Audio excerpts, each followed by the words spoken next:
Hello guys, so in this video we are going to talk about bank guarantees.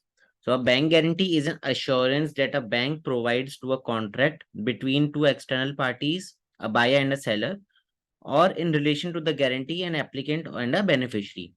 The bank guarantee serves as a risk management tool for the beneficiary, as the bank assumes liability for completion of the contract should be the buyer default on their debit on their debt or obligation.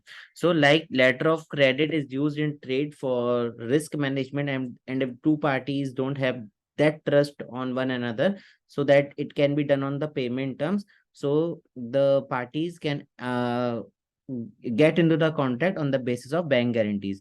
In bank guarantees, the ownership is taken up by the bank. If suppose one defaults, then bank will have the duty to pay to the beneficiary if anything is done wrong in the contract. So a bank guarantee is an assurance to a beneficiary that bank will uphold a contract if the applicant and counterparty to the contract are unable to do so. So it helps in facilitating business in situations that would be too risky for the beneficiary to engage. So, there are actually three types of bank guarantees. One is financial bank guarantee, performance bank guarantee, and foreign bank guarantee. So, financial bank guarantee will guarantee that the buyer will repay the debts owed to the seller. Should the buyer fail to do so, the bank will assume the financial burden itself for a small initial fee, which is charged from the buyer upon issuance of the guarantee.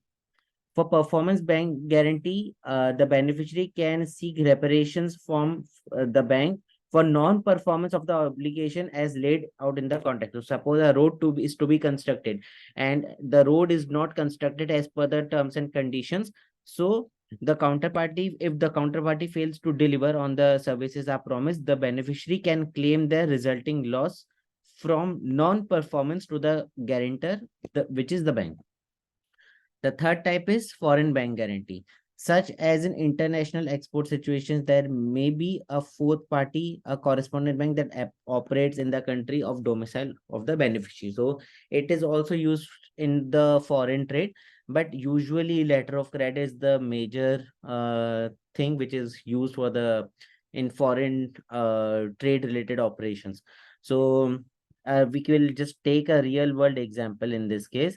So if we consider large agricultural equipment manufacturer, while the manufacturer may have many vendors in many places, so for the development of the equipments, there are if I'm a developer of a major, suppose a machine, so for that I will be having many vendors which will supply me the parts, and I'll just assemble all the parts at on my shop floor. But for the small parts, I may have small vendors from which I take small parts, because due to the availability or due to the quick response which I get. So as they may wish to enter into a contract with a small metal workshop that is located in a small industrial area. So now the small vendor which maybe I'm working with is a bit unknown entity. So the large company will require the vendor to secure a bank guarantee before entering into a contract.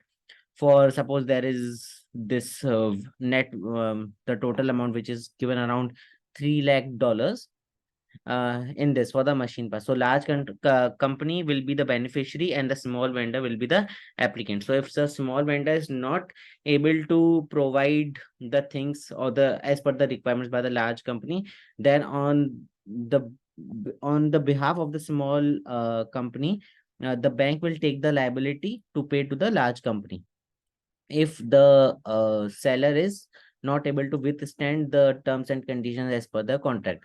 So the small vendor receives the bank guarantee. The large company will enter into a contract with the vendor. At this point, the company may pay the amount in advance with the understanding that the vendor is to deliver the agreed upon parts in the following year. If the vendor is unable to do so, the agriculture equipment, which is the bigger company, can claim the losses resulting from the vendor breaking the terms and conditions from the bank. So ultimately, bank will be the thing which will pay on behalf of the small vendor to the larger company. So bank guarantee is also a tool which is mainly used when there is a less trust between the buyer and seller.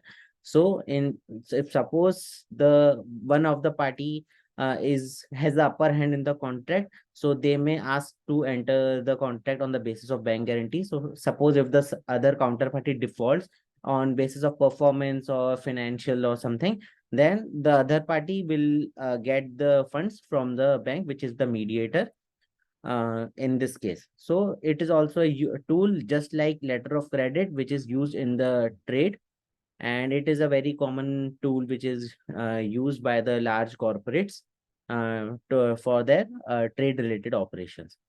So thank you so much for watching this video. Hope you like it.